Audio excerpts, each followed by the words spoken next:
Hola, ¿qué tal? Bienvenidos a Palabras de Vida. Entramos ya a la parte número 9 de esta serie de la carta de Pablo a los romanos. Así es que alista de nuevo tu corazón, alista tu Biblia, tu cuadernito, un resaltador, lapicerito, porque vamos a estudiar.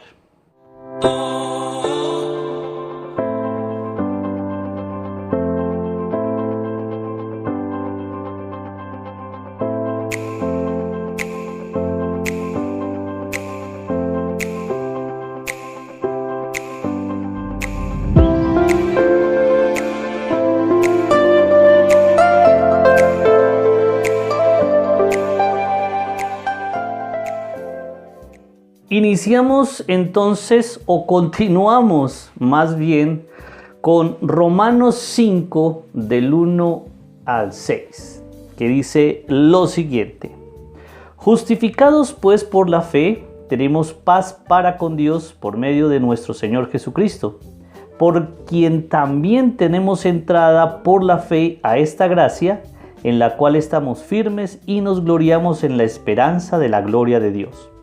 Y no solo esto, sino que también nos gloriamos en las tribulaciones, sabiendo que la tribulación produce paciencia, la paciencia prueba, y la prueba esperanza. Y la esperanza no avergüenza, porque el amor de Dios ha sido derramado en nuestros corazones por el Espíritu Santo que nos fue dado. Comencemos con una oración. Padre, en el nombre de Jesús nos presentamos delante de ti. Te pedimos, Padre Celestial, que nos perdones por todos nuestros errores, por todos nuestros pecados. Límpianos, Señor, lávanos, purifícanos con la sangre preciosa de tu Hijo Jesucristo. Disponemos, Señor, nuestro corazón y nuestra vida. Te pedimos, en el nombre de Jesús, que nos ayudes a entender tu palabra. Disponemos nuestro corazón y te pedimos en el nombre de Jesús que tu Espíritu Santo nos ilumine, Señor, en esta hora para hacer este estudio. En el nombre de Jesús, amén y amén. Bien, Pablo aquí está hablando de los resultados de la justificación. Recordemos que la justificación es una declaración legal en la cual un juez declara inocente a una persona. Lo que buscamos nosotros cuando nos acercamos a Dios es precisamente su justicia, que nos justifique, que nos perdone, que nos declare inocentes de todo el mal y de todo el pecado que nosotros hemos cometido. Entonces, lo primero que vemos aquí del versículo 1 como resultado de la justificación es que en primera instancia tenemos paz con Dios. Hay una reconciliación del ser humano con Dios cuando somos justificados. Recuerde que Romanos 3:23 dice que estamos destituidos de su gloria. Cuando Adán y Eva pecaron en el huerto, fueron destituidos, lanzados, arrojados. Más que un símbolo o más que fueron sacados del paraíso, está dándonos a entender de que el ser humano fue destituido, expulsado de la gloria de Dios. Y esa es una condición que el ser humano tiene desde que nace. Estamos separados y apartados de Dios, y eso es sumamente triste, sumamente delicado estar apartados de Dios. Ahora, en Romanos 5:10 dice lo siguiente: porque si siendo enemigos fuimos reconciliados con Dios por la muerte de su Hijo, mucho más estando reconciliados seremos salvos por su vida. Esa primera partecita dice siendo enemigos. Al haber sido nosotros destituidos de la gloria de Dios, nos convertimos en sus enemigos. Si tú no te has puesto a cuentas con Dios, déjame decirte que eres enemigo de Dios. Y creo que es el peor enemigo que un ser humano puede tener. Dios se ha convertido en el enemigo del hombre, o más bien el hombre en enemigo de Dios, porque el hombre en su rebeldía no quiere hacer la voluntad del Padre. Y eso nos convierte a nosotros en sus enemigos. Es una situación muy triste. Yo no sé si a ti te preocupe eso. Yo quiero ser amigo de Dios, quiero estar arropado por Dios, quiero estar protegido por Dios, quiero ser su hijo. En ningún momento yo quiero ser su enemigo, pero la Biblia es muy clara y está diciendo que somos enemigos de Dios. Y quiero que nos dirijamos a Mateo 12:30.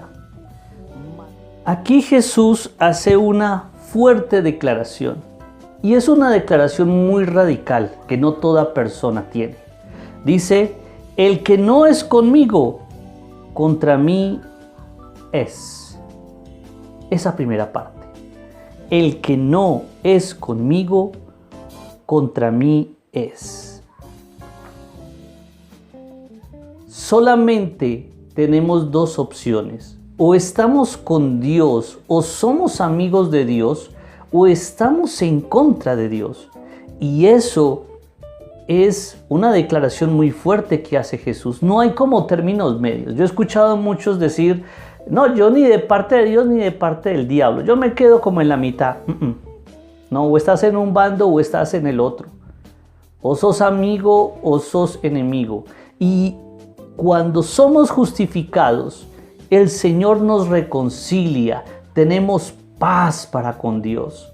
No hay de qué temer, ya Dios no es nuestro enemigo, ya Dios se ha convertido en nuestro amigo, en nuestro protector, en nuestro Padre. Gracias al sacrificio de Jesús en la cruz del Calvario. En la segunda parte, o segundo resultado de haber sido justificado, dice en el versículo 2 que tenemos entrada por la fe a la gracia. Recordemos que la gracia es un regalo inmerecido que Dios nos otorga. Que no nos merecemos ni el perdón, no nos merecemos la misericordia, no nos merecemos la vida eterna. A causa de nuestra maldad, eso no nos lo merecemos. Pero Dios, a través de la fe de Jesucristo, como habíamos estudiado en el capítulo anterior, nos otorga la gracia en Cristo Jesús. Ese regalo inmerecido. No lo merecemos. Ninguno de nosotros puede decir: yo llegué al cielo por mis propios méritos. Es que yo sí guardé la ley como tenía que ser. No, ninguno de nosotros. Es por gracia. No somos merecedores de absolutamente nada. Esa gracia nos da ese paso a la presencia de Dios. Y quiero irme hacia una figura que nos muestra muy bien lo que significa la presencia de Dios. En el Antiguo Testamento estaba el tabernáculo. Y habían dos lugares, el lugar santo y el lugar santísimo, los cuales estaban divididos por un velo. El lugar santo, el lugar santísimo, era el lugar donde solamente podía ingresar un sacerdote al año. Solamente.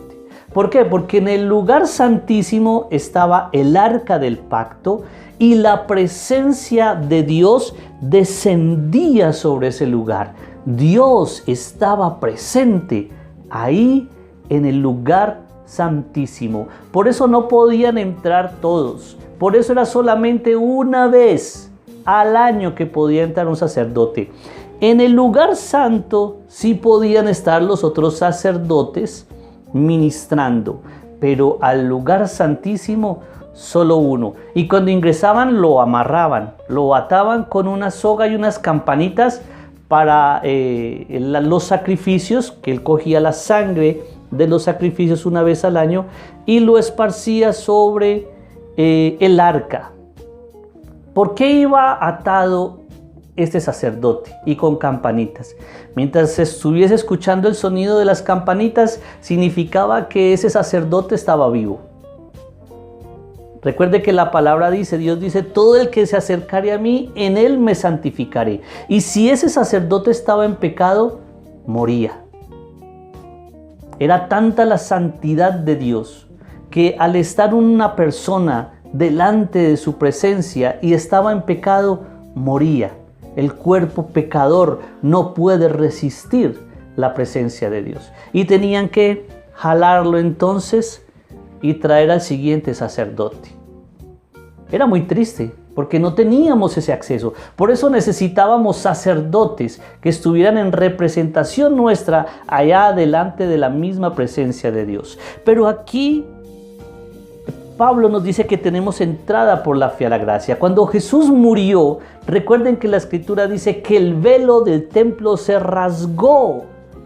Es decir, ese velo que dividía el lugar santo del lugar santísimo donde estaba la presencia se rasgó. Es decir, que abrió paso a la gracia, se abrió el camino hacia Dios. Y ahora, como dice Hebreos 4:16, podemos entrar confiadamente al trono de la gracia. Eso es una bendición enorme. No todos tienen el privilegio de estar en la presencia de Dios. Ahora, cuando nosotros oramos, la presencia de Dios desciende. Cuando hay comunión con Él, la presencia de Dios desciende por su gracia. Por esa fe en Cristo Jesús, la presencia de Dios se manifiesta en el lugar en donde estemos, en nuestro corazón. Anteriormente no podía suceder eso porque caeríamos como muertos. Pero Jesús entregó su vida en rescate. ¿Para qué? Pudiésemos tener esa entrada a la gracia, a ese regalo inmerecido, de poder entrar a la presencia de Dios. Entonces, ese es uno de los resultados de la justificación, que ya no somos enemigos y que podemos entrar confiadamente a la presencia de Dios, porque ya somos justificados. Bien, la tercera parte. Tenemos la esperanza de morar con Dios. El propósito del ser humano es vivir en la eternidad y alabar y adorar al Padre por toda la eternidad. Entonces ya hay una esperanza que tenemos nosotros de que al morir vamos a ir a su presencia, de que algún día vamos a poder estar delante de Él. Aquel que es enemigo no tiene esa esperanza. Posiblemente quisiera estar allá, pero no va a poder. Mientras no se arrepienta, mientras no crea en Jesucristo, mientras no se convierta a Cristo y lo siga, no va a poder tener acceso a todas estas maravillas que estamos aquí hablando. De poder estar y de morar con Dios, de poder cenar con Él, de poder ver su trono, de poder ver su gloria. Eso es una de las esperanzas que tenemos nosotros como cristianos, la vida eterna para morar con Dios eternamente. Aquí en el versículo 4 hay algo que voy a volver a leerlo, que dice lo siguiente.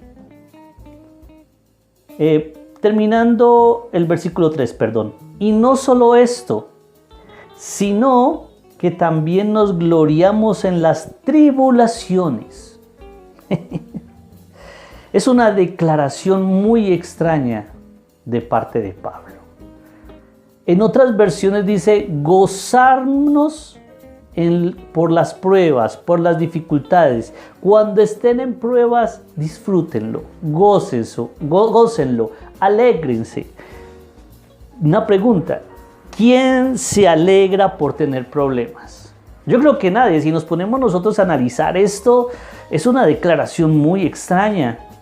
¿Cómo así que nos alegremos en las tribulaciones? ¿Cómo así que nos gocemos? Y va a ser más extraño porque quiero que miremos el contexto. Recuerde que Pablo le está escribiendo a los cristianos que están en Roma. Y entonces ¿Cuál era la situación que vivían estos cristianos mientras estaban en Roma? Estos a los cuales Pablo les está escribiendo. ¿Qué contexto tenían? Uno, vivían en persecución. Estos cristianos no podían reunirse en casas ni en templos, tenían que hacerlo a escondidas. De hecho, existen narraciones en donde habían unos soldados que iban por las calles de Roma y llevaban un altar con incienso.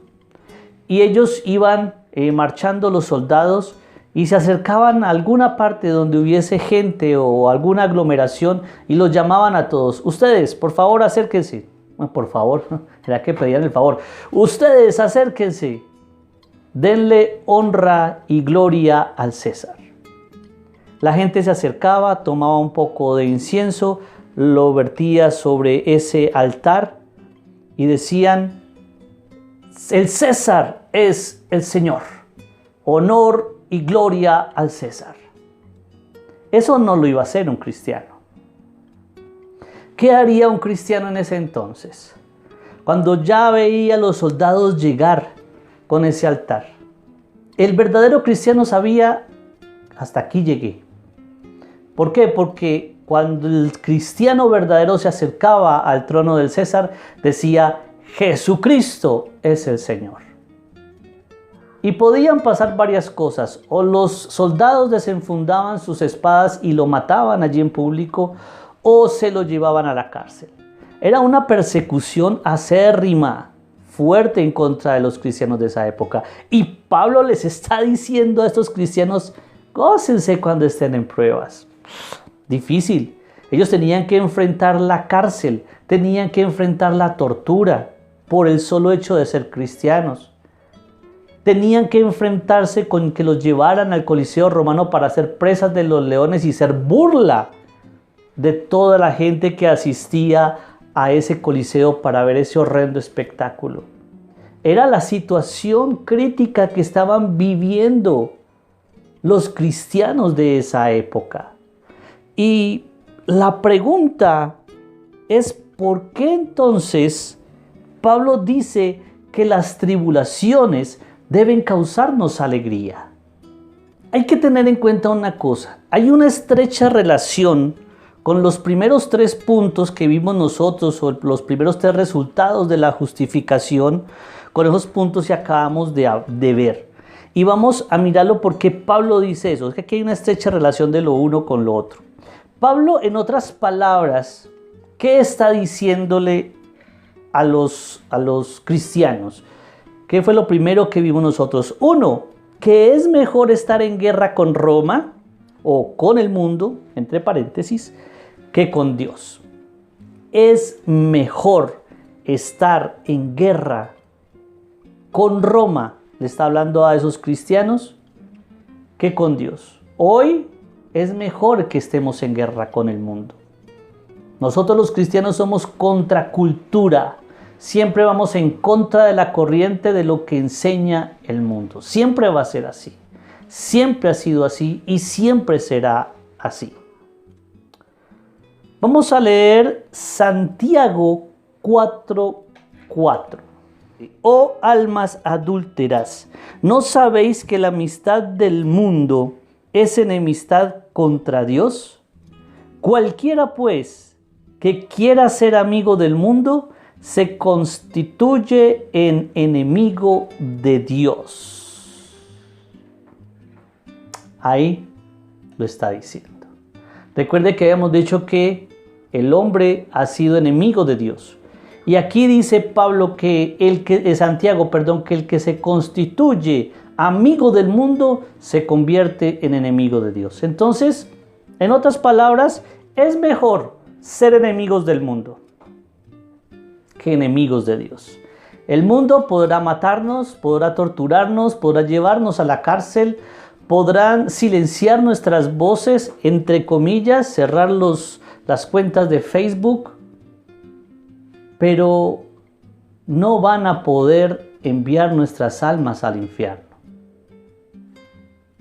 Entonces, eso es lo que Pablo le está diciendo aquí. ¿Por qué deben gozarse? porque ustedes no son amigos de Dios. Segundo, porque la esperanza de morar eternamente con Dios nos da la fortaleza de soportar cualquier aflicción.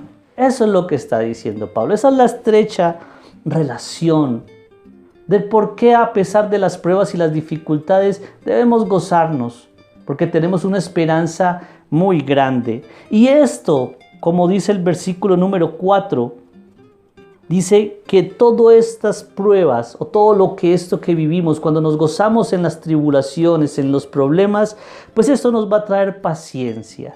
Esa paciencia nos trae una prueba de confianza en Dios. Todas estas pruebas, si tú estás pasando por momentos difíciles y eres cristiano, créeme que Dios te está probando. Dios prueba lo que hay en ti, entonces confía en Él. Ten la confianza y la certeza de que está siendo probada tu fe. Y esa prueba también nos trae esperanza. Los cristianos de esa época sabían que iban al Coliseo romano y que se iban a burlar todos. Y él dice que esa esperanza no avergüenza. No sientan vergüenza, les decía Pablo a los cristianos que estuviesen allá en medio del Coliseo romano. No se avergüencen, van directo a la presencia de Dios. Van a ir a morar. Ese sueño que ustedes tienen de morar eternamente con Dios se va a hacer realidad una vez ustedes mueran. Porque el que crea en mí, aunque esté muerto, vivirá, dice Jesús. Ahora, ¿qué es lo otro? ¿Por qué también nos dice Dios, además de la esperanza, dice Pablo, y es que nosotros tenemos algo que el mundo no tiene? Y vamos a leer el versículo número 5. Y la esperanza no avergüenza, porque el amor de Dios ha sido derramado en nuestros corazones por el Espíritu Santo que nos fue dado. Aquí cierra Pablo esto con broche de oro, este mensaje de decirles a estos cristianos por qué deben sufrir o alegrarse más bien en medio de las tribulaciones. Primero, porque el amor de Dios ha sido derramado en nuestros corazones. Mira, nosotros no tenemos el amor suficiente para amar a Dios, pero Dios ha derramado. A mí me gusta tanto esa palabra derramado. O sea, no está diciendo y Dios sirvió en sus corazones, echó un poquito de su amor. No, cuando usted derrama, esparce, se riega, se derrama una copa. ¿Cuando qué? Cuando está rebosada, cuando está llena. Y eso es lo que está diciendo aquí Pablo. Dios ha derramado, ha llenado vuestros corazones con su amor. Por eso, cuando somos justificados, su amor nos llena. Somos llenos de su amor y podemos amarnos los unos a los otros. Podemos perdonar a nuestros enemigos. Podemos ir y predicar el Evangelio. Mira, te voy a decir una cosa. ¿Por qué predicamos el Evangelio? Porque amamos a Dios. Y en segundo sentido, porque amamos a los seres humanos. Porque no queremos que se pierdan. Porque no queremos que terminen su eternidad en el infierno. Por eso predicamos. Y ese amor nos llena, nos rebosa. Pero hay algo muchísimo más tremendo. Y es que aquí dice que el amor ha sido derramado en nuestros corazones. ¿Por quién? Por el Espíritu Santo que nos fue dado. Dios nos da su Espíritu Santo, nos llena. Recuerden que el Espíritu Santo es la tercera persona de la Trinidad. El Espíritu Santo es Dios y es prometido por Jesucristo. Vámonos a leer Juan 14:16. Dice lo siguiente, dice Jesús: y yo rogaré al Padre y os dará otro Consolador para que esté con vosotros para siempre. Aquí de pronto, abriendo un pequeño paréntesis, para aquellos que dudan de la Trinidad, aquí lo está diciendo. Yo, está diciendo Jesús, rogaré a quién, al Padre, y os dará otro consolador para que esté con vosotros para siempre. Ahí está hablando Jesús, que le ruega al Padre para que envíe al Espíritu Santo. Ahora, aquí la palabra otro en el griego es la palabra allos, que significa de la misma naturaleza. Jesús les está diciendo a los apóstoles, rogaré al Padre y Él les enviará otro con mi misma naturaleza, con la misma naturaleza mía, para que esté con ustedes. Por eso Jesús dice, me voy, pero no los voy a dejar solos. El Espíritu Santo va a quedar con ustedes. Es uno de los regalos más hermosos que tenemos nosotros al ser justificados. El privilegio, el honor de que el Espíritu Santo more dentro de nosotros. Él es el que nos enseña su palabra. Él es el que nos instruye, nos guía, nos exhorta, nos anima. Ese es el motivo que tenemos nosotros para alegrarnos en las tribulaciones. Si tú estás en medio de la tribulación y tú has sido justificado, no temas. Alégrate porque el Señor tiene grandes cosas para ti. Tiene la vida eterna para ti, que es un regalo enorme. Tienes su amor derramado en tu corazón y tienes al Espíritu Santo como regalo. En conclusión, ser justificados es estar a paz con Dios por su gracia sobre nosotros en Cristo Jesús, la cual nos llena de esperanza en la vida eterna.